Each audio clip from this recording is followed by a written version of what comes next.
Bonsoir, bienvenue dans cette nouvelle vidéo. Je m'appelle Anissé et je vais vous partager dans cette vidéo des astuces pour savoir comment livrer un projet de qualité satisfaisant. Bon, sans plus tarder, nous allons commencer.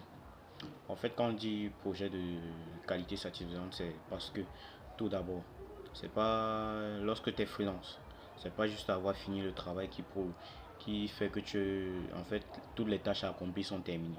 Parce que même lorsque tu livres le travail, tu dois pouvoir mettre en valeur ce que tu as produit, s'il y a déjà une valeur. Parce que rien, le fond ne suffit pas, il faut aussi la forme. Et les clients sont très exigeants avec la forme. Le premier conseil que je peux te donner, c'est clarifier les attentes des clients dès le départ. Le premier conseil étant de clarifier les attentes dès le départ, c'est parce que pour qu'un projet réussisse, commence toujours par une compréhension claire de ce que le client veut. Avant de te lancer, prends le temps de poser les bonnes questions. Par exemple, quelles sont les priorités du client, quels sont les livrables attendus, y a-t-il des exemples ou des références qu'il apprécie, un peu, tu vois quoi. Maintenant, l'astuce que je peux te donner, c'est utilise un document bref ou un email récapitulatif pour confirmer ce qui a été convenu. Par exemple, voici les points clés que nous avons définis pour ce projet. Tu débats la liste des attentes. Et, merci, tu continues en disant merci de valider avant que je commence. Là, tu es sûr. Le deuxième conseil, c'est planifier ton travail et respecte les délais. En fait, une bonne organisation est essentielle pour livrer un projet de qualité. Divise ton projet en étapes ou en livrables intermédiaires pour rester sur la bonne voie. Lorsque je dis ça, c'est-à-dire quoi? On dit toujours, il faut toujours, pour gérer un gros problème, divise-le en plusieurs sous-problèmes. C'est un peu ça qui s'agit ici. Là. Maintenant, un exemple pratique. Si tu travailles sur un site web, prévois une étape pour la maquette, une pour le développement et une pour les tests finaux. Fixe des deadlines réalisables pour chaque phase. L'astuce que je peux te donner, c'est prévois toujours une marge pour gérer les imprévus. Si tu penses terminer en 10 jours, annonce 12 jours au client. Cela te laisse une flexibilité en cas de problème. Ça se comprend normalement. Parce que c'est toujours comme ça en fait. Pour ne pas mourir dans les deadlines, comme je l'ai dit dans une précédente vidéo, il faut toujours préparer un temps supérieur. Il faut toujours communiquer un temps supérieur au temps qu'il vous faut pour réaliser un projet. Bon, maintenant, le troisième conseil que je vais te donner, c'est communiquer régulièrement avec les clients. Parce que quoi? Les clients aiment être tenus informés à l'avance de l'avancée du projet. Cela leur montre que tu es impliqué et réduit les risques de mauvaises surprises à la livraison. Par exemple, envoie un rapport d'avancement hebdomadaire, même si c'est assez simple.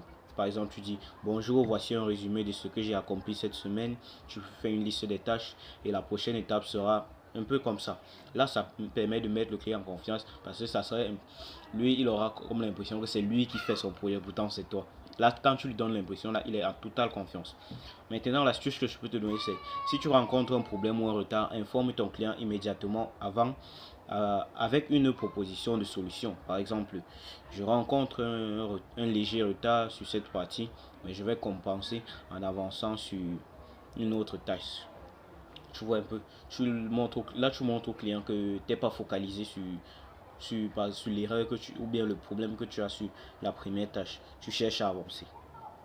Bon, maintenant le quatrième et avant-dernier conseil que je vais te donner, c'est vérifie et teste tout, vérifie et teste tout avant la livraison.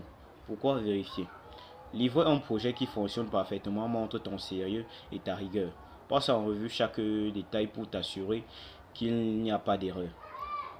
Par exemple, si tu es développeur, teste chaque fonctionnalité du site web ou de l'application. Si tu es graphiste, vérifie que les couleurs et les dimensions respectent le bref. Si tu es rédacteur, relis tout pour éviter les fautes d'orthographe. Là, lorsque tu as un travail qui n'a pas d'erreur, ça c'est du quasi excellent professionnalisme. La chose que je peux te donner, c'est utiliser des checklists pour ne rien oublier. Par exemple, test fonctionnel, vérification des fichiers, envoi au client. Un peu comme ça. Là, ça te permet de ne pas t'embrouiller dans ce que tu fais. Ici, le dernier conseil que je vais te donner, c'est demande un retour après la livraison et sois prêt à faire des ajustements.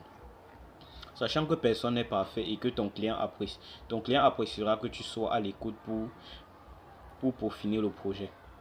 Par exemple, une fois que tu as livré le projet, demande: bonjour, avez-vous examiné le livrable? Y a-t-il des ajustements ou des améliorations que vous souhaitez faire? Vous voyez, tu vois un peu. Il faut toujours avoir ce petit pitch d'un peu d'humilité envers le client. Bon, ça fait du respect, tu respectes le client et tu le prends au sérieux. Peu importe le prix qu'il te paye. Parce que tout est important. Maintenant, la chose que je vais te donner, c'est: précise à l'avance combien de révisions sont inclus dans ton offre pour éviter les abus. Par exemple, une révision est incluse dans ce projet. Là, ça dit tout, ça se comprend. À l'avance, lorsque tu écris une révision est prévue dans ce projet, le client, il sait déjà que le premier produit que tu vas lui proposer, ça serait pas vraiment, bon, ça peut être le produit exact, mais ça serait d'abord une phase de test, un peu un produit bêta, si vous voyez un peu ce que je veux dire. Bon, maintenant parvenu au thème de cette vidéo, ce que je peux te dire, c'est, étant que en récapitulatif des 5 conseils que j'ai pu te donner, on avait la clarification des attentes dès le départ, la planification du travail et le respect des délais, la communication régulière au client, le test et la vérification de tous les livrables et la demande d'un retour et être ouvert à la révision. Alors, lesquels de ces conseils appliques-tu déjà? Dis-le moi en commentaire, et si cette vidéo t'a aidé, pense à liker, t'abonner et activer la cloche de notification pour ne manquer aucune des prochaines vidéos de freelance. Merci d'avoir regardé et on se prend dans une prochaine vidéo. Ciao.